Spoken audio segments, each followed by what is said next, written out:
Hai guys, selamat datang di channel Gereja Internet. Jangan lupa klik tombol subscribe dan nyalakan lonceng pemberitahuan supaya kamu bisa mendapatkan pengajaran setiap minggunya tentang kebenaran yang alkitabiah. Klik subscribe itu nggak bayar guys. Tapi dengan klik subscribe, kalian baru saja mendukung Gereja Internet supaya terus dapat berkembang di dunia YouTube. Jangan lupa like, comment, and share ya guys. Tuhan baik, satu orang ditolong, yang lain juga dikasihi. Hal yang sama berlaku dalam kehidupan setiap saudara. Amin, saudara. Nah, malam ini saya mungkin tidak usah khotbah ya, saudara. Saya mau bicara dari hati ke hati dengan saudara karena ini penting sekali. Minggu lalu kita punya sedikit problem dan itu melelahkan sebetulnya. Sekarang minggu ini kita banyak berkat Tuhan. Dari Senin, teman-teman Full Gospel memberkati kita dengan beberapa pembicara yang hadir dalam konvensi mereka. Ada Ko Hin Yong, lalu Rebu, Ibu Linda, dan beberapa hari terakhir ini dengan Bob Weiner. Saya sangat diberkati dengan kehadiran mereka dan banyak hal yang indah yang Tuhan ini beri. Nah, satu hal yang saya perhatikan begini saudara, apa yang saya sampaikan ini, saya tidak tahu apakah bisa diterapkan dalam setiap kebaktian yang lain, karena itu saya ingin ini sebagai pembicaraan hati ke hati itu dengan saudara supaya Anda mengerti sesuatu. Kalau kita saudara memperhatikan sejak 9 bulan yang lalu tepatnya, kita ini mengalami pembaharuan yang luar biasa. Kemarin saya sempat bicara dengan Bob Weiner dan dia kaget dengan apa yang saya saksikan dan dia berkata itu luar biasa, itu powerful, dia berkata. Nah, selama 9 bulan terakhir ini dalam setiap ibadah kita melihat adanya visitasi, kunjungan Tuhan yang sangat unik sekali. Saya percaya Allah itu omnipresence, dia itu maha hadir, dia hadir di mana-mana.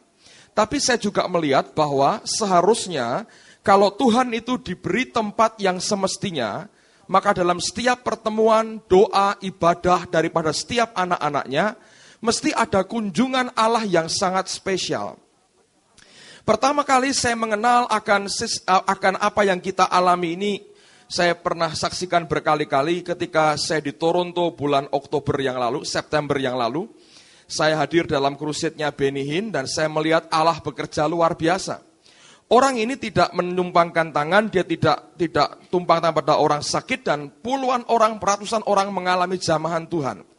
Saya belajar rupanya kalau kita mengenal akan pribadi Allah, mengenal akan Roh Kudus dengan benar, dan menempatkan dia pada tempatnya yang semestinya, maka roh yang dari Allah dan roh Allah itu akan melawat kita, akan hadir dan melawat kita. Nah, ini yang penting sekali. Banyak kali orang Kristen tidak mengerti bahwa Roh Kudus itu pribadi dan dia adalah Tuhan. Tidak kalah bobot dan derajatnya dengan Yesus dan juga dengan Allah Bapa. Hanya dia merupakan pribadi yang ketiga. Tidak berarti dia nomor 3. Dia tetap Tuhan yang sama dengan Allah Bapa dan Allah Putra. Nah, saya percaya dengan peristiwa sekitar 9 bulan yang lalu sampai dengan hari ini, setiap hari, setiap minggu kita mengalami akan lawatan Tuhan yang luar biasa. Dan saya perhatikan, setiap ada hamba Tuhan diajak mampir ke tempat ini, lalu kita ajak doa sama-sama, rohnya itu merasakan hal yang sama. Gak usah terlalu bicara jauh, saudara. Senin yang lalu Ko Hin Yong datang. Ini pertama kali saya ketemu dengan dia, gak pernah ketemu sebelumnya, dan dia datang untuk menyampaikan firman Tuhan hari Senin. Waktu dia bicara, waktu kita menyembah Tuhan, dia berkata, saya merasakan ada dynamic power dari Yesus di tengah-tengah gereja ini. Semua merasakan. Waktu hari Rabu, kita ada persoalan kaum wanita, saya ikut hadir walaupun saya bukan wanita. Karena saya tahu berkatnya besar. Lalu kemudian ketika menyembah Tuhan, hadirat Allah begitu manis. Sampai dia nangis, dia ambil mikrofon dan belum waktunya dia khotbah. Dia berkata bahwa dia melihat ada api unggun besar di tengah-tengah kita. Dan api itu mulai memercik pada orang-orang yang hadir. Dan api itu masuk dalam hidup mereka. Dan dia berkata, Tuhan akan membuat gerakan kuasa Allah yang besar lewat tempat ini. Semua orang, kalau saya ajak ke tempat ini, mereka bicara akan hal yang sama. Nah, oleh karena itu saya sangat yakin setiap gereja lokal punya mantle, punya punya jubah yang masing-masing berbeda. Kalau kita bisa mengenali akan mental kita, akan jubah kita, akan pelayanan kita, maka kita akan bisa mengikuti akan pekerjaan Roh Allah yang ada di tengah-tengah kita. Saya tidak berkata mana lebih baik, tapi saya berkata setiap kita punya mental yang berbeda. Setiap kita punya jubah yang berbeda. Begitu kita bisa mengenali, menyadari akan jubah yang ada pada kita, saudara dengan gampang akan bisa mengikuti akan kemana sebetulnya Roh Allah membawa kehidupan kita. Nah, malam hari ini saya mau sharing dengan saudara sesuatu yang penting sekali. Sekali lagi saya katakan, mungkin tidak bisa diterapkan dalam ibadah-ibadah di tempat yang lain. Bukan berarti ada yang lebih baik dan ada yang kurang. Tapi karena mentalnya berbeda, cara Roh Allah bekerjanya berbeda. Jadi ini lebih akurat kalau kita terapkan di tempat ini sebagaimana dia bekerja selama ini. Saya akan bagikan kepada saudara dari pengalaman 9 bulan ini, bagaimana Roh Kudus itu bekerja dalam kebaktian kita, supaya Anda menyadari pekerjaannya.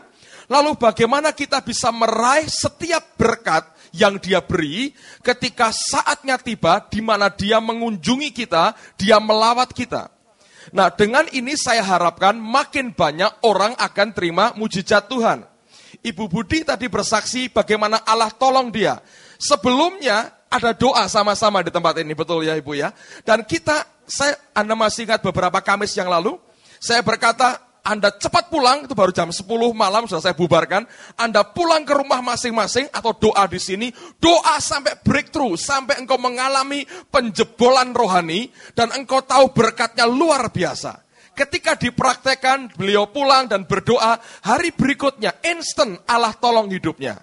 Saya mendengar banyak orang yang mengalami hal yang sama. Jadi saya mau katakan, kalau Anda mengalahkan setan, Alkitab berkata, dengan darah Yesus yang pertama, yang kedua dengan perkataan kesaksian kita, yang ketiga dengan tidak mencintai akan diri kita, bahkan nyawa kita sendiri. Nah, kalau Anda terima berkat Allah, engkau bisa pakai itu untuk menghancurkan setan kalau saudara bersaksi. Engkau berkata, Pak, saya kalau ngomong susah. Satu kalimat bisa 10 menit. Oh, kami punya juru bicara the best dalam seluruh dunia. Pak Sumarso namanya. Anda ceritakan dengan dia ceritakan persis sama. Bahkan mungkin lebih baik sedikit dari aslinya, saudara. Nah, oleh karena itu nggak usah khawatir dengan apa yang ada. Tapi kesaksian yang ada ini akan menolong yang lain untuk ngerti bagaimana Tuhan bisa memberkati dan melawat kita. Amin. Nah, sekarang mari kita buka firman Tuhan dalam Efesus pasal yang kedua. Ayat yang ke-10. Efesus pasal 2, ayat yang ke-10. Saya akan bacakan sebagai dasar kita pada malam hari ini. Lalu kemudian nanti kita belajar bagaimana Roh Kudus bekerja di tengah-tengah kita, supaya berkatnya itu utuh, sempurna, Anda terima dengan semestinya. Dan jangan sampai ada orang kehilangan apa yang Tuhan sediakan buat kita. Karena kita ini buatan Allah, diciptakan dalam Kristus Yesus untuk melakukan pekerjaan baik yang dipersiapkan Allah sebelumnya. Ia mau supaya kita hidup di dalamnya. Saya mau ulang lagi ayat ini, Anda perhatikan baik-baik. Karena kita ini buatan Allah, workmanship, buatan Allah. Diciptakan dalam Kristus Yesus. Kita ini workmanship, buatan Allah, diciptakan di dalam Kristus Yesus untuk melakukan, bahasa Inggrisnya, pekerjaan-pekerjaan baik. Bukan cuma tunggal, tapi jamak, pekerjaan-pekerjaan baik. Bukan cuma satu pekerjaan baik, tapi pekerjaan-pekerjaan baik. Yang dipersiapkan Allah, bahasa Inggrisnya yang diordain, ditetapkan, ditahbiskan oleh Allah sendiri sebelumnya. Dan dikatakan, Allah mau supaya kita hidup di dalamnya. Bahasa Inggrisnya, supaya kita walk in them, supaya kita berjalan di dalamnya. Di dalam apa? Di dalam pekerjaan baik itu sebagaimana Allah menciptakan kita. Nah, Anda perhatikan bagaimana kita sebagai buatan tangan Tuhan di dalam Kristus Yesus. Kata buatan atau kata ciptaan itu diambil dari kata Yunani poemia. Kata poemia ini yang melahirkan atau menghasilkan kata poem, kata puisi, kata sanja. Sehingga kata poemia itu artinya buatan dalam pengertian his work of arts. Hasil karya seni daripada Allah. Bukan karya matematik, bukan karya iptek yang lagi ribut sekarang ini. Tapi adalah his work of arts. Adalah hasil pekerjaan, hasil karya seni Tuhan, poemia. Nah, sebagaimana kata poemia menghasilkan poem, menghasilkan puisi, menghasilkan sanja, maka seperti sedang bersanja, dengan segala kekayaan batinnya, Allah itu menciptakan kita. Luar biasa, ini yang harus kita mengerti. Allah bekerja sebagai seorang ahli seni yang menciptakan kehidupan kita di dalam Kristus Yesus. Ketika kita mengalami lahir baru, kita dibuat lagi oleh Allah. Kita dilahirkan kembali. Nah, proses penciptaan kembali hidup kita itu adalah poemia. Dia menciptakan dengan nilai seni sebagai satu hasil karya seni bagi kita oleh tangan Tuhan sendiri. Nah, karena Allah bekerja sebagai seorang artis, sebagai seorang ahli seni, sebagai seorang seniman, dan kita adalah hasil karya seni yang paling agung daripada Allah sendiri, maka kita mulai mengerti sekarang. Kalau dia menciptakan manusia-manusia lahir baru ini sebagai hasil seni, tidak mungkin kita ini memahami pekerjaan Allah hanya dengan logika secara matematik. Tidak bisa kita memahami dia, memahami pekerjaannya hanya dengan beberapa rumusan singkat. Artinya tidak mungkin kita memahami dia hanya berkata, oh ada 4 kunci, A, B, C, D, titik. Nggak bisa. Seni itu tidak bisa dipahami hanya dengan logika. Itu mengharuskan kita, kalau ingin memahami satu seni, bagaimana batin, suasana batin, nilai-nilai seni pada hati daripada seniman yang ada. Saya ambil contoh, saudara. Anda pernah mendengar puisi-puisi, ada orang berkata begini, oh wajahmu itu begitu bersinar, seperti bulan di atas kuburan, katanya begitu. Nah, kalau Anda mendengar itu, apakah betul wajah orang bersinar seperti bulan di atas kuburan? Lalu kita bertanya, mana patoknya, gitu? Mana gunduannya? Mana kerangkanya? Mana bunga apa? Nah, itu bunga kambojanya. Mana bulannya? Mana sinarnya? Bukan, itu hanya cerminan, oke? Ada orang lain berkata begini, ini ungkapan seni. Orang berkata, oh gadis itu seperti putri gunung. Apakah betul seperti putri gunung? Ada kawahnya, condro di muka di sini. Ada kerucutnya 3. Ini gunung Selamat, ini gunung Semeru, ini gunung Brintik dan sebagainya. Apakah begitu, saudara, artinya? Bukan. Tapi kalau orang berkata, oh kamu seperti putri gunung, orang A mau berkata, dari jauh cantik, didekati kok cuman kayak ngono, katanya begitu. Nah, itu ungkapan hati, saudara. Itu seni, ngerti, saudara? Nah, ini yang kita harus mengerti. Allah menciptakan kita ini buatan poemia daripada Allah. Allah menciptakan kita di dalam Kristus Yesus sebagai suatu karya seni yang paling agung dari Tuhan kita. Nah, karena dia pekerjaannya adalah seni, dia menciptakan gerejanya juga dengan seni, berurusan dengan Allah itu gampang-gampang susah. Gampangnya adalah karena dia ingin dikenal dan dia mau memperkenalkan diri. Susahnya kita tidak bisa merumuskan ABCD-nya. Kita harus memahami akan nilai yang ada di dalam batinnya. Dengan kata lain, kita harus memahami akan hati Tuhan. Kita harus mengenal siapa dia. Kita mesti mengenal akan karakternya. Kita harus mengenal kandungan batin Allah kita. Baru kita bisa menyelami akan pekerjaan Tuhan atas gerejanya dan atas kehidupan kita. Saya harap ini dasar yang kita sendiri mengerti. Pertama-tama kita ini buatan, poemia dari Allah. Yang kedua, karena kita ini poemia, buatan Allah, Anda harus mengerti, hasil seni yang betul-betul tulen, itu hanya satu menghasilkan satu saja. Tidak ada duplikatnya. Loh ada Pak foto, itu sudah hasil teknologi saudara. Kalau betul hasil seni, reproduksinya tidak mungkin. Karena mood pada waktu itu akan berbeda-beda. Nah demikian juga setiap kita diciptakan Tuhan sebagai hasil karya seni. Makanya masing-masing kita punya kekhususan, keunikan yang luar biasa. Setiap gereja lokal punya keunikan, punya kekhususan, punya mantel, punya jubah yang berbeda. Dan Allah mau kita berjalan di dalamnya. Sebagaimana Allah menciptakan kita, sebagaimana Allah memanggil kita, mari kita berjalan di dalamnya. Nah, oleh karena itu saya mau dasar pertama ini kita jelas mengerti. Dasar yang kedua yang saya mau ajak kita melihat, coba buka pada 2 Korintus pasal yang ketiga, ayat yang ke-17. Alkitab mengungkapkan ini dengan jelas sekali. Sebab Tuhan adalah roh, dan di mana ada roh Allah, di situ ada kemerdekaan.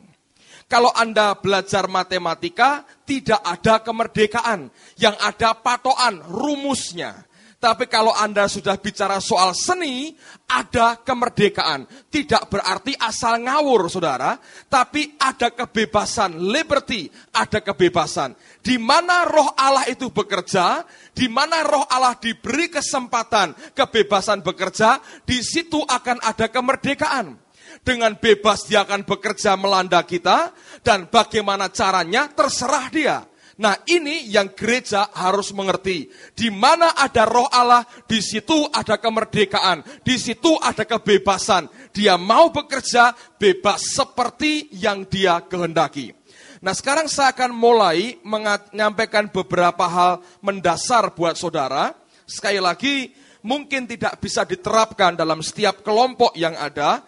Tapi saya ingin spesifik menyampaikan ini buat saudara, supaya kita terima secara utuh setiap berkat yang Tuhan sediakan. Yang pertama saudara, dalam setiap kebaktian seperti ini, kalau kita memberikan kesempatan dia bekerja, maka pertama-tama roh Allah yang akan menentukan dan merencanakan level dalam setiap kebaktian. Atau atmosfer, ketinggian atmosfer daripada pekerjaan roh Allah dalam setiap ibadah kita. Kalau Anda masuk pelayanan doa syafaat, saudara akan bisa mengerti. Kalau kami berdoa sebelum kebaktian, biasanya kami sudah ngerti akan seperti apa kebaktian malam ini. Kalau akan berat, kami tahu akan berat. Kalau sudah tembus, kami tahu akan tembus. Kalau akan terjadi sesuatu, kami bisa ngerti apa kira-kira yang bakal terjadi. Tidak pernah tahu dengan persis, tapi paling tidak roh Allah biasanya memberikan ide tertentu. Nah, dia menentukan level daripada kebaktian yang ada. Ini yang kita harus mengerti. Kita tidak bisa menentukan level atmosfer roh di tengah-tengah kita. Roh Kudus sendiri akan menentukan malam ini sejauh mana dia bisa bawa kita. Lalu minggu depan lagi sejauh mana dia bisa bawa kita. Dan itu tergantung dari dia sepenuhnya. Kita hanya menyerah kepadanya dan dia merencanakan yang terbaik. Oleh karena itu setiap pelayan Tuhan tidak akan pernah bisa tenang ketika setiap kali mereka melayani. Karena kita nggak pernah ngerti sebetulnya dengan cara bagaimana dan di level apa dia akan membawa kita. Paling-paling hanya ide sesaat dan kita berkewajiban setiap pelayan Tuhan membawa jemaat ini diizinkan untuk dibawa dia naik ke tingkat yang dia kehendaki. Roh Kudus akan merencanakan level kebaktian yang ada. Kalau Anda sempat perhatikan, tiap minggu berbeda. Acara yang dia buat berbeda. Cara yang dia kerjakan berbeda. Itu tergantung daripada pribadi Roh Kudus sendiri. Sekali lagi, seni saudara. Susah kita mendeteksi ABCD-nya. Tapi kalau kita mulai belajar memahami batinnya, kita lambat laun akan mengerti akan pekerjaannya. Nah yang kedua, ini penting sekali. Bagaimana dia bisa naik membawa kita ke level yang dia inginkan. Banyak orang menggunakan istilah begini. Roh Kudus itu terbang naik dengan sayap pujian dan penyembahan kita. Nah ini penting sekali. Dia akan membawa gerejanya naik dengan sayap pujian dan penyembahan. Setiap orang yang pegang peranan, baik dalam musik, dalam song leader, atau sebagai singer, orang-orang ini merupakan orang-orang kunci. Ketaatan, kekudusan, kesatuan mereka akan menentukan sampai di mana dia bisa membawa kita ke tempat yang dia mau dalam setiap kebaktian. Nah, saya ingin berikan beberapa contoh begini, saudara. Dalam dunia roh, itu tidak bisa dilepaskan dengan dunia jasmani. Contohnya setan. Ada banyak hal dalam dunia jasmani ini yang bisa attract, menarik perhatian dunia roh. Nah, kalau setan, dia tertarik dengan beberapa hal. Yang pertama, lukisan. Kalau Anda punya lukisan naga, lukisan setan, atau apa saja, itu attract dia untuk hadir. Percayalah, saudara. Kalau enggak percaya, isi rumahmu dengan lukisan segede-gedenya seperti itu. Tiap malam girap-girapan, saudara. Karena apa? Itu attract dia datang. Betul. Saya diberi pelajaran oleh Tuhan. Waktu kami menikah, ada seorang yang menyumbang Gucci, bukan Gucci antik, Gucci baru. Kira-kira tingginya sekian, 0,5 meter, nggak terlalu besar, kecil, putih dan ada motif biasan bunganya. Saya pikir ini bunga, saya taruh di ruang tamu. Satu kali saya sedang baca Alkitab, saya kaget. Di sisi yang lain ada gambar naga. Saya bergumul terus terang. Ini pemberian orang. Saya apakan barang seperti ini? Lalu kalau saya pecah, sayang pemberian orang, bagus, saya pikir cukup mahal. Kalau saya tidak pecah, ini rumah hamba Tuhan, ada gambar seperti ini.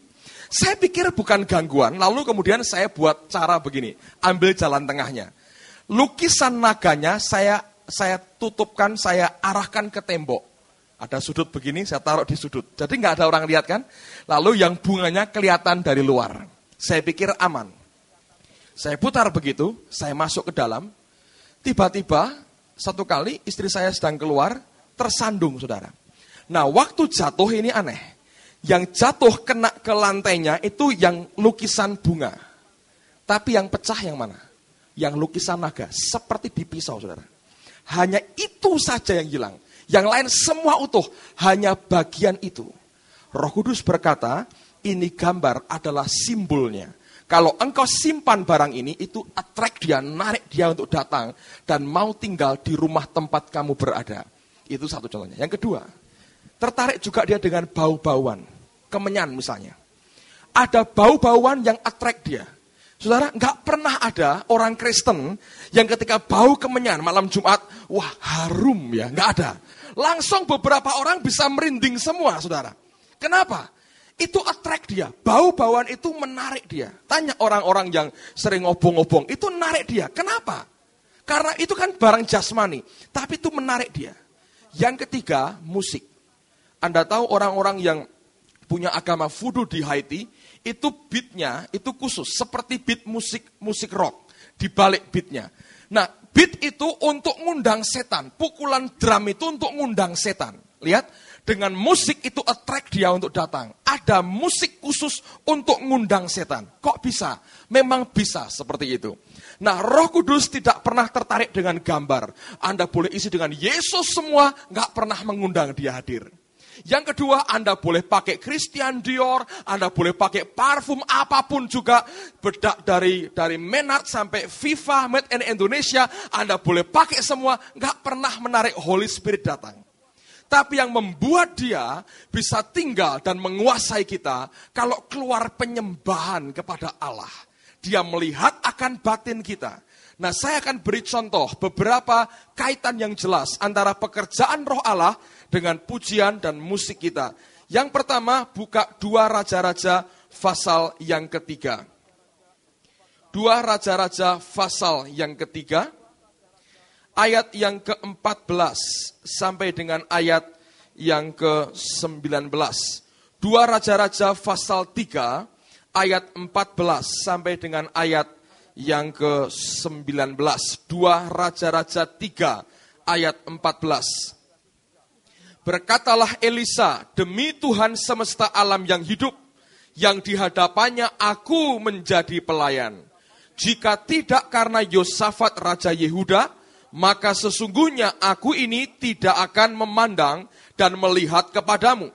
Maka sekarang jemputlah bagiku seorang pemetik kecapi. Pada waktu pemetik kecapi itu bermain kecapi, maka kekuasaan Tuhan meliputi dia. Kemudian berkatalah ia, beginilah firman Tuhan, biarlah di lembah ini dibuat parit-parit.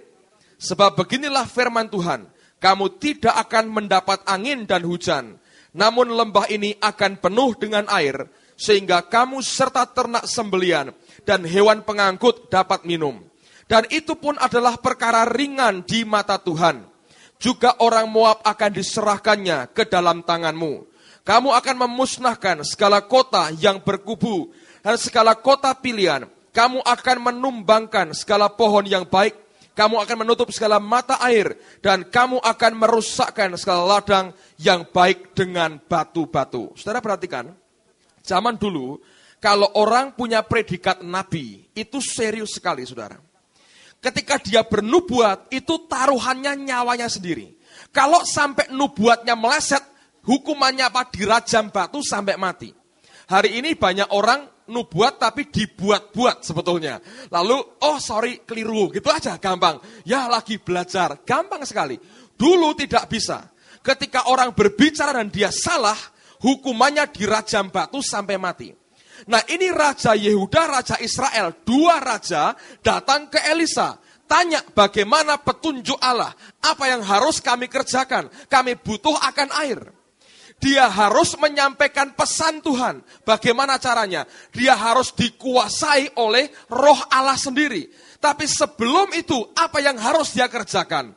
Alkitab memberi contoh yang sangat jelas. Dia berkata, panggilkan seorang pemain kecapi. Ketika dia memainkan kecapinya, Alkitab berkata, tangan Tuhan, kekuasaan Tuhan meliputi dia. Kemudian dia berkata, beginilah firman Tuhan. Nubuatan keluar setelah roh Allah melingkupi dia. Roh Allah turun melingkupi dia ketika ada pemain kecapi memainkan akan kecapinya. Anda perhatikan betapa luar biasanya pengaruh musik itu untuk membawa kita masuk dalam hadirat Allah. Penting sekali. Dulu ketika ada gerakan pujian penyembahan, orang diajar musik bermain dengan baik, pujian harus begini, singer harus begini. Tapi saya belajar sesuatu yang lain sekali. Bukan cuma apa yang kita kenal seperti ini, tapi itu melebih lagi. Kalau dia bisa membawa jemaat masuk dalam hadiratnya, itu akan menghasilkan lawatan Tuhan yang sangat spesial.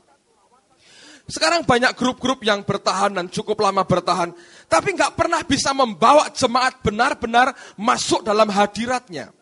Oleh karena itu saya minta pada beberapa pemain musik, 1/4 jam sebelum kebaktian dimulai, undang dia hadir. Musikmu itu mengundang, membuat roh Allah hadir dan bekerja. Isi gedung ini dengan pujianmu, supaya itu membuat roh Allah hadir dan bekerja. Membawa dia masuk dalam hadiratnya, membawa jemaat tinggal dalam hadiratnya. Bukan pekerjaan yang mudah. Dia harus mengerti perasaan Tuhan. Sekali lagi, ini seni. Dia harus mengerti apa yang roh Allah mau. Seperti apa yang dia kerjakan. Kalau Anda masih ingat pengalaman pertama kali setelah saya pulang dari Toronto, Roh Kudus berkata, malam ini dalam doa malam, jangan rencanakan apa-apa, kamu pimpin dari awal sampai selesai. Lalu dia berikan lagunya. Dan dia berkata begini, nanti pada lagu ini aku akan melawat mereka. Kalau Anda masih ingat, saya ajak Anda sekalian berdiri dan kita nyanyikan lagu itu. Dan Allah kerja, bung, beberapa orang jatuh rebah tanpa ada orang tumpang tangan. Itu pertama pengalaman saya belajar. Ketika saya jumpa dia di kamar tidur saya, pada bulan Oktober itu, jelas dia bicara, kamu tidak bisa pakai aku yang akan pakai kamu. Aku Tuhan yang punya perasaan, aku Allah yang punya kehendak. Itu betul-betul menghancurkan semua konsep saya. Saya mulai kenal dia sebagai pribadi yang punya perasaan. Nah kita hasil ciptaannya, hasil kandung nilai yang ada dalam kandungan batinnya, nilai seninya diciptakan, dikeluarkan, hasilnya gereja Tuhan. Kalau kita mau mengizinkan dia bergerak bebas, kenali dulu perasaannya. Bukan soal latihan dan sebagainya, tapi kenali akan hatinya. Bob Weiner kemarin ngobrol dengan saya, dia berkata begini. Banyak grup musik bagus dan dia berkata, saya anjurkan buat latihan yang baik. Tapi di atas semua latihan yang ada, jangan jadikan sebagai agamamu. Itu religious spirit. Engkau harus begini. Engkau harus pertama-tama sensitif kemana Tuhan akan bawa engkau. Kalau enggak ada direction khusus, apa yang engkau latih kerjakan itu. Tapi sewaktu-waktu dia mau interupsi, engkau harus terbuka dengan rendah hati berkata, ya Roh Kudus aku ikuti. Karena dia punya perasaan. Nah banyak di antara gereja-gereja Tuhan, yang pokoknya saya beri ini. Kamu suka nggak suka, aku pokoknya nyanyi lagu ini. Kamu suka nggak suka, aku nyembah cara saya begini. Nah ini mendukakan. Karena Allah kita punya perasaan. Dan dia adalah pemimpin dalam setiap kebaktian yang ada. Nah oleh karena itu, lihat contoh daripada orang yang bernama Elisa. Panggilkan pemain kecapi. Ketika dia naikkan pujian, tangan Tuhan turun menguasai Elisa. Dan dia berkata, beginilah firman Tuhan. Hadiratnya akan kuat di tengah-tengah kita. Hadiratnya akan melawat kita. Kalau kita ngerti bagaimana menyenangkan hatinya. Kalau kita ngerti membaca akan perasaannya pada waktu itu. Contoh kedua. Lihat 1 Tawarikh pasal yang ke-25. Lihat mulai ayat yang pertama sampai dengan ayat yang ketiga. Dikatakan demikian. Selanjutnya untuk ibadah, Daud dan para panglima menunjuk anak-anak Asaf, anak-anak Heman, dan anak-anak Yedutun. Anda perhatikan ya, Allah itu Allah yang sangat strict sekali, ketat di dalam hal administrasi dan pola atau struktur kepemimpinan.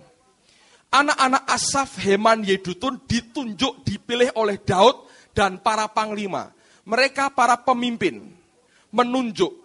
Jadi kalau sudah terjadi kekacauan di dalam struktur kepemimpinan gereja, itu akan menimbulkan chaos, kekacauan dalam gereja. Lihat Daud berkata, Alkitab berkata, Daud dan para panglima menunjuk anak-anak Asaf, anak-anak Heman, dan anak-anak Yedutun. Mereka bernubuat dengan diiringi kecapi, gambus, dan ceracap. Ayat 3 kalimat yang terakhir, Yedutun yang bernubuat dengan diiringi kecapi pada waktu menyanyikan syukur dan puji-pujian bagi Tuhan. Mereka, ketika mereka memainkan kecapi mereka, alat musik mereka, mereka menyembah Allah, urapan Tuhan turun, roh Allah bekerja, lalu mereka bernubuat. Sambil diiringi musik yang ada. Anda bisa melihat ini luar biasa. Bertahun-tahun kita belajar soal pujian dan penyembahan, tapi apakah kita sampai ke situ? Saudara, perjanjian lama merupakan bayang-bayang. Kalau kita pelajari, memudahkan kita mengenal seperti apa Tuhan kita.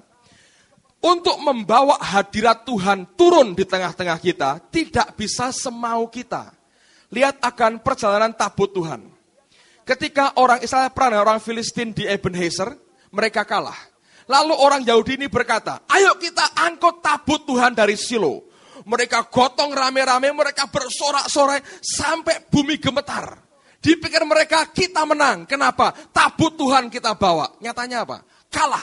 Yang mati lebih banyak lagi. Sampai di tanah orang Filistin, oleh orang Filistin dimasukkan ke kuil Dagon. Hari berikutnya Dagonnya terpenggal kepalanya dan nyembah kepada tabut Tuhan. Malah mereka dihajar dengan borok. Mereka ketakutan, bawa pulang.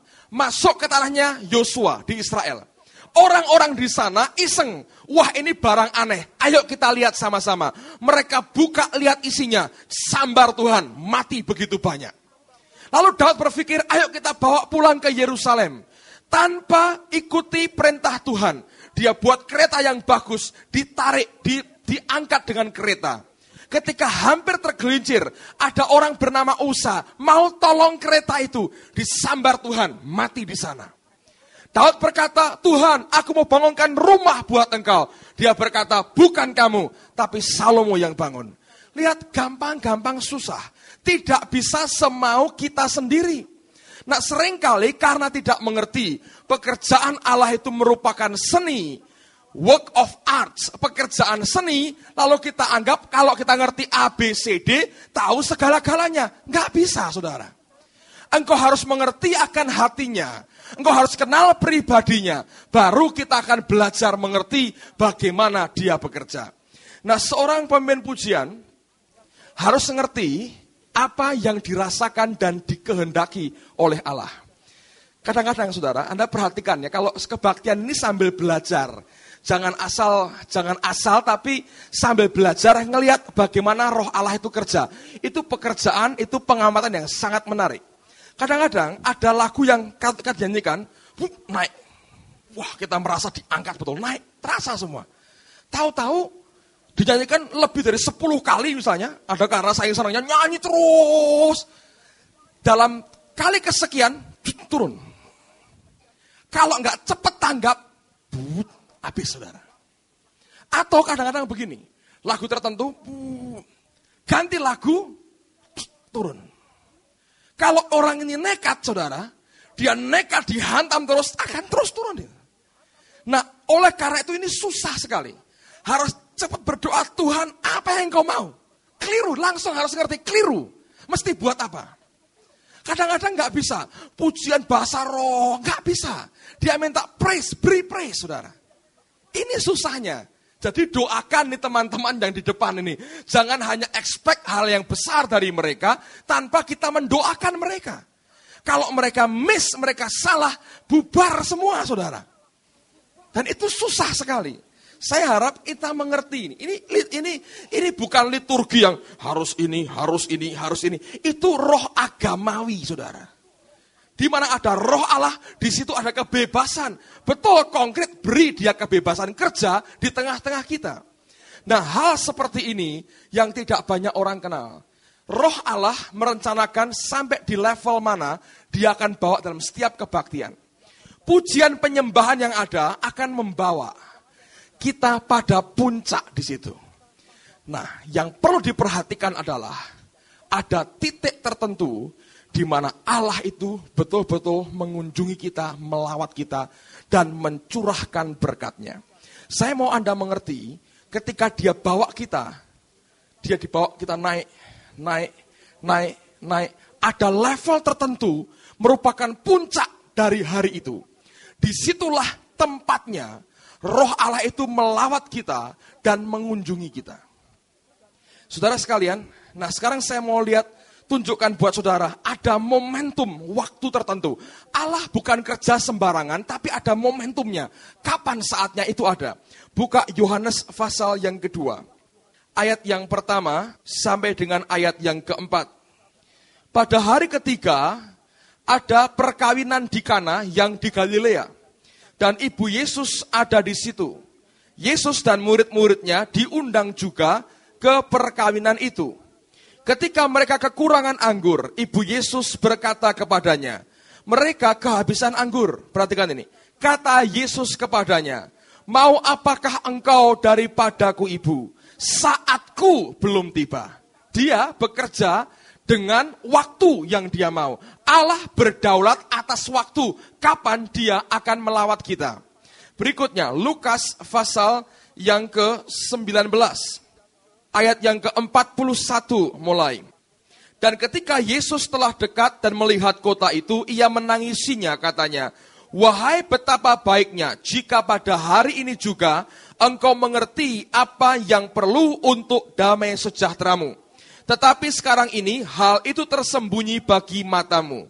Sebab akan datang harinya bahwa musuhmu akan mengelilingi engkau dengan kubu, lalu mengepung engkau dan menghimpit engkau dari segala jurusan. Dan mereka akan membinasakan engkau beserta dengan pendudukmu, dan pada tembokmu mereka tidak akan membiarkan satu batu pun tinggal terletak di atas batu yang lain. Perhatikan, karena engkau tidak mengetahui saat bila mana Allah melawat engkau. Ada momentumnya, ada saatnya di mana dia melawat kita. Dalam kehidupan kita, tapi juga dalam kebaktian seperti ini. Saya perhatikan, saudara, ada saatnya, beberapa detik itu begitu kuat, itulah saatnya dia melawat kita. Nah, saya mau tunjukkan satu rahasia buat saudara, dengar baik-baik. Ketika Roh Kudus bawa ke dalam kebaktian ini, levelnya mulai naik. Engkau tidak pernah ngerti mungkin saatnya kapan, nggak ada yang tahu. Tiba-tiba engkau merasakan perubahannya. Saya bersyukur Tuhan ajar saya untuk melihat kapan saatnya Roh Allah itu muncul dan hadir dan melawat kita. Dia memang omnipresence, tapi ada lawatan yang sangat spesial. Nah, waktu dia muncul begitu kuat, reaksi berikutnya yang terjadi, kita akan merasakan perubahan suasana. Berubah. Tiba-tiba semua berubah dan Anda tahu persis Allah sedang melawat. Roh Kudus kalau hadir, dia akan meyakinkan semua orang supaya semua kita tahu. Tapi kalau dia ninggal kita, seringkali kita nggak tahu, saudara. Kalau dia hadir, boom, semua orang tahu. Yang nggak bertobat merasakan, kok aneh tiba-tiba. Itu saatnya di mana dia tuh hadir, begitu kuat. Nah, pada saat itulah sebetulnya berkatnya, anugerahnya dicurahkan. Saudara harus cepat bertindak untuk nyantol kepada saat momentum itu. Kalau engkau engkau kehilangan kesempatan itu, mungkin tidak pernah bisa kembali lagi. Nunggu lagi kapan kebaktian atau hal yang terjadi di rumah saudara. Tapi dalam waktu itu akan kehilangan semuanya. Pada saat dia begitu kuat bekerja, itulah waktunya kita nyantol ke dia. Nah, makanya harus cepat bertindaknya. Coba buka Kisah Rasul pasal yang ke-8. Ini contoh yang baik sekali, saudara. Ayat yang ke-30, saya bacakan mulai ayat yang ke-29. Lalu kata Roh kepada Filipus, pergilah ke situ dan dekatilah kereta itu. Dengar, Filipus segera ke situ dan mendengar sida-sida itu sedang membaca kitab Nabi Yesaya. Bahasa Inggrisnya, Philip ran to him. Filipus ini lari kepadanya. Dia mendengar Roh Allah berkata, dekati orang itu. Dia ngerti itulah saatnya, momentumnya. Dia lari, dia datang orang itu. Saudara sekalian, kalau Allah sedang bekerja, pada saat detik-detik di mana dia melawat kita, jangan terus nunggu. Cepat nyantol ke situ. Anda raih apa saja yang engkau ingin sampaikan ke dia. Engkau ingin kesembuhan, tumpang tangan, tengking sendiri. Engkau mau kelepasan, tengking, cepat. Itulah saatnya dia bekerja memberkati kita. Engkau punya pergumulan, cepat berseru kepadanya. Itu penting. Kalau engkau kehilangan, habis saudara. Nah, terus terang banyak begini. Ketika Roh Allah kerja, kadang-kadang Tuhan suruh saya untuk bergerak numpang tangan. Lalu beberapa orang mulai jatuh, beberapa orang dijamah Tuhan, yang lain buka mata nonton. Oh nopo, dilihat. Nah, waktu engkau nonton, engkau kehilangan itu, saudara. Kalau saya mendekat ke saudara, dia malah pelototin saya, pelototin. Lah saya mau numpang tangan melotot begini, gak bisa, saudara. Engkau kehilangan berkat. Walaupun kalau saya ke krusetnya Benhin, saya buat yang sama sebetulnya. Saya nggak melototin dia, tapi saya begini.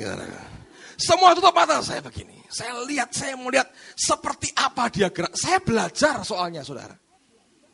Saudara boleh belajar. Pada saat mau belajar, tapi kalau semua belajar, mari kita pulang sama-sama kalau gitu. Nggak bisa begitu. Artinya pada saat seperti itu, engkau serius dengan Tuhan.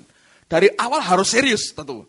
Saat seperti itu itulah saatnya engkau raih sesuatu dari Tuhan. Philip ran to him, lari. Waktu Elia lemparkan jubahnya ke Elisa, sedang bajak, dia lari, saudara. Alkitab berkata, draw me, tariklah aku, and we will run after you. Dan kami akan lari kepadamu. Cara seperti itu yang dia minta. Sebagai gaya hidup, tapi dalam ibadah seperti ini, itu penting sekali. Sekali lagi, mungkin tidak pada setiap kelompok diterapkan bisa. Kalau mereka tidak mengenal ini tentu susah. Loh kapan Pak kok tidak muncul-muncul? Ya sudah, dengan iman terima saja. Tapi kita diberi mental yang spesial. Khusus sekali. Dan saatnya tidak ada orang tahu. Pada waktu itu cepat bertindak, ambil sesuatu. Kalau engkau bisa raih dengan cepat, hasilnya akan luar biasa. Dan perhatikan, Roh Kudus kalau melawat bekerja, mendadak. Tidak ada kulon nuwun dulu. Oh saudara-saudara, 5 menit lagi saya melawat. Tidak ada saudara. Suddenly tiba-tiba, boom. Coba buka. Kisah Rasul pasal yang kedua. Kisah Rasul pasal yang kedua. Ayat yang pertama dan ayat yang kedua. Ketika tiba hari Pentakosta, Semua orang percaya berkumpul di suatu tempat. Tiba-tiba, suddenly, turunlah dari langit suatu bunyi seperti tiupan angin keras yang memenuhi seluruh rumah di mana mereka duduk dan seterusnya dan seterusnya. Lihat, Roh Kudus kalau hadir semua orang akan tahu. Menimbulkan kegaduhan, saudaraku. Pasti itu, nggak ada, oh datang tenang terus tidur, nggak ada tuh. Kalau dia datang semua orang akan tahu dan mendadak tiba-tiba. Tadi pagi bagus sekali. Hari pertama Tuhan kerja bagus, suasananya bagus. Saya sampaikan materi yang sama. Saya ajak jemaat berdiri, nyanyi Haleluya 12 kali. Ketika sampai ke lagu ketiga kali dinyanyikan, sampai dia berkata, now, sekarang saatnya. Dan Tuhan gerakkan untuk mendoakan beberapa orang. Rupanya setelah diajar begitu, ngerti. Mungkin nggak ada yang buka mata tuh, serius dengan Tuhan. Bagus Allah bekerja. Mungkin nggak akan sampai ke tengah tangan saya. Tapi kalau engkau bisa nyantol dengan apa yang dia sedang kerjakan, Anda gantol gitu, Anda dapat. Itu luar biasa, saudara. Momentum itu jangan sampai hilang. Engkau berdoa, Tuhan urapi aku mau terima ini. Pada waktu itu, terima, saudara. Kalau engkau sakit, cepat tumpang tangan sendiri, tengking sendiri. Dan engkau akan tahu kita tinggal nunut sebetulnya. Dia bergerak, nunut, masuk di dalamnya. Bukan berusaha sendiri, tapi tinggal ngikuti apa yang dia mau. Nah, cara paling mudah adalah begini. Saya beri praktikalnya. Makanya kalau kebaktian, saudara, please jangan terlambat gitu. Mesti kenapa harus terlambat gitu? Itu yang saya tidak habis mengerti. Minggu toh nggak ada jalan macet, saudara. Jadi kalau sebelum kebaktian, Anda kalau mau terima berkat besar, doa, siapkan diri, dan ngomong gini, Roh Kudus, tolong aku untuk bisa sensitif dengan Engkau, dan menerima apa yang Tuhan akan beri malam ini. Tolong aku. Tanpa dia tolong, kau nggak pernah bisa ngerti, saudara. Nggak pernah bisa tahu.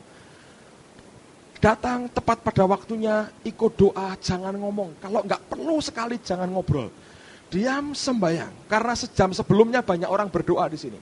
Nyembah Tuhan, berdoa, nyembah berdoa. Anda diberi atmosfer di mana tidak diberi kesempatan untuk ngobrol. Setelah selesai, Anda boleh ngobrol jam 10, ini gedung milik sendiri, bebas, saudara. Okay? Tapi sebelum itu jangan pakai untuk ngomong yang sia-sia, serius dengan Tuhan. Ketika dia lawat kita, sukacita. Saya tidak pengen ada orang yang seperti mumi semua melotot. Saya tidak mau itu. Sukacita bebas, free, tapi engkau siap. Ketika masuk kebaktian, ikuti kemana dia mau bawa. Engkau akan cepat ngerti dibawa kemana hidup kita. Step by step, langkah demi langkah, dia akan bawa kita. Sampai ke saat dimana Allah melawat kita. Engkau siap, engkau ngerti, dan engkau berkata, Tuhan tolong aku, apa yang harus kukerjakan. Kadang-kadang ada orang sakit, belum tentu engkau tumpang tangan dan engkau tengking sakitmu. Kadang-kadang dia berkata, bertobat, kamu salah ini. Cepat dia beritahu, sekian detik akan bicara cepat sekali, kerjakan apapun yang dia perintahkan. Apapun, saudara. Nanti luar biasa. Karena dia munculnya mendadak. Yang sangat mengesankan buat saya, itu waktu Chandra Soti hari kedua. Sangat mengesankan. Dia aneh sekali, dia hanya berdoa untuk dua kelompok orang sakit saja. Terus dia bilang, ya ini untuk saya sudah semua, serahkan saya lagi. Saya pikir sudah jam 8, saya mau akhiri kebaktian itu. Jadi saya ajak jemaat nyanyi, Jesus Thanks a Million. Waktu nyanyi sekali, saya tahu dia hadir. Dan hati saya ditarik. Dia bilang, aku belum selesai. Saya nggak mungkin tutup dalam doa, saya ajak jemaat nyanyi dan dia kerja. Wah, luar biasa. Anda semua ngerti itu. Dia kerja menjamah kita. Itu saat yang tepat yang Allah inginkan. Saya belajar, dia punya perasaan, saudara. Dan saya mau gereja ini memberi dia kebebasan sepenuhnya. Hari ini kita masih belajar. Kita masih pengen kenal dia lebih lagi. Tapi kalau kita beri dia kebebasan, akan makin banyak orang terima berkat, makin banyak orang diberkati, makin banyak orang disembuhkan, makin banyak orang mengalami mujizat Tuhan. Saya percaya ini waktunya di mana Allah sedang bekerja melawat kita. Tadi pagi ada seorang ibu yang datang dan dia kaget sekali. Kenapa? Karena kira-kira 4 bulan lalu atau 3 bulan lalu, dia terima visi atau mimpi, saudara. Penglihatannya, dia terima penglihatan, dia bilang gini kepada saya gini, Agung, istilahnya dia londo, saudaraku. Kita kan gampang bule katanya. Dan orang ini akan sangat memberkati gereja kita dengan kehadirannya. Terus saya ingat Sam Hin. Saya tanya, pakai kacamata enggak? Oh enggak. Sam Hin pakai kacamata. Jadi bukan Sam Hin. Siapa ya? Saya enggak tahu. Bule. Akhirnya perempuan laki, dia bilang. Jadi setelah beberapa tamu datang, dia bilang bukan, orangnya bukan. Tadi pagi dia terima brosurnya Sam Hin. Nah, dalam brosur itu enggak pakai kacamata, saudara. Anda lihat di brosurnya. Dia lihat, lah ini orangnya ini. Bayangin. Dia sore ngomong gini, Agung, aku kok lihat kamu sedang ngomong sama perempuan. Hah? Perempuannya apa? Pokoknya perempuan. Belum pernah ke gereja kita. Besok paginya, hari Minggu, ada seorang wanita datang, umur setengah baya, dia ajak kakaknya yang buta. Anda pernah lihat orang itu ya? Tinggal dekat sini. Dan Minggu ngomong-ngomong. Saya bilang, lagi wongi. Aku ndelok. Loh, saudara. Bayangin, saya bilang sesuatu yang spesial sedang Allah kerjakan. Saya berdoa ini menyiapkan saudara, ngerti? Kalau makin kuat dia bekerja, mestinya semua kita hidup dalam berkat Allah. Setiap minggu betul-betul celebration, perayaan buat kita. Ngerti bagaimana Allah bekerja. Lalu kita raih setiap kali momentum terjadi. Engkau cepat ambil, tangkap apapun yang dia sediakan buat kita. Nah sekarang ayat yang terakhir. Bagaimana caranya? Pak, saya meraih-raih itu caranya gimana gitu? Apa saya begini-begini? Ya malah lucu saudara. Caranya bagaimana? Simple. Pakai iman sebetulnya. Coba lihat lagi. 2 Korintus pasal yang keempat. Ayat yang terakhir kita pada malam hari ini. 2 Korintus pasal yang keempat. Ayat yang ke-13. 2 Korintus 4 ayat yang ke-13. Namun karena kami memiliki roh iman yang sama, seperti ada tertulis. Aku percaya, sebab itu aku berkata-kata, maka kami juga percaya, dan sebab itu kami juga berkata-kata. Dia berkata, karena kami memiliki spirit of faith, roh iman yang sama. Itu pekerjaan Roh Kudus. Iman itu pekerjaan Roh Kudus. Iman dari pendengaran akan rema. Rema itu bagian dari logos yang dihidupkan Roh Allah, menghasilkan spirit of faith. Makanya kita mesti berdoa, Roh Kudus tolong saya untuk terima ini. Saudara tahu, Allah Bapa itu yang memutuskan. Yesus yang mengerjakan. Roh Kudus yang memanifestasikan. Seringkali saya gambarkan Allah Bapa seperti knopnya, on off-nya. Dia bilang seperti lampu ya, dia on off-nya. Dia bilang on. Yesus itu lampu dan kabelnya. Dia yang akan mengerjakan itu. Holy Spirit adalah energinya. Dia yang membuat terang, memanifestasikan. Bapak berkata on. Yesus yang mengalirkan ini, dia perantara. Roh Kudus yang memanifestasikan sehingga terangnya kita bisa rasakan. Saudara mengerti itu? Nah, dari alam roh dirubah jadi alam natural, itu pekerjaan Roh Allah. Makanya kita mesti berkata, Tuhan, tolong aku itu bisa meraih ini. Kalau engkau mengerti rahasia ini, saudara, saya harap semua kita mengerti. Saudara akan hidup dalam berkat Allah yang luar biasa. Engkau tidak akan lagi pulang dalam keadaan yang sama. Engkau akan mulai belajar mengenal kapan momentum dia melawat kita. Apa yang harus kita kerjakan, reaksi kita bagaimana. Jadi orang yang sangat reaktif dengan pekerjaan Roh Allah yang kuat di tengah-tengah kita. Anda bisa mengerti itu? Saya berdoa, saya sungguh berdoa. Kita jadi jemaat yang betul-betul siap. Meraih, menerima apa yang Tuhan sebetulnya sediakan buat kita. Sekali engkau bisa ngerti kebenaran ini, saudara bisa meraih itu, engkau bisa pegang dalam hidupmu, hasilnya akan kekal buat kehidupan kita. Amin, saudaraku. Mulai malam ini, dan mulai minggu depan, tidak ada orang lagi yang buka mata, melotot, kalau Allah kerja, jadi penonton. Anda jadi observer boleh. Anda boleh, Pak saya mau belajar. Oke, saya sebulan belajar. Setelah itu berbuah, saudara. Jangan terus belajar, melotot, belajar 5 tahun, belajar terus. Itu bukan belajar, itu nonton. Ingat, sepak bola, ada supporter, Allah nggak butuh itu. Ada analisa olahraga, para wartawan, Allah nggak butuh, Allah butuh player. Allah butuh pemain yang menghasilkan banyak gol untuk kemuliaan nama Tuhan. Amin, saudaraku. Ayo kita berdiri bersama-sama. Haleluya.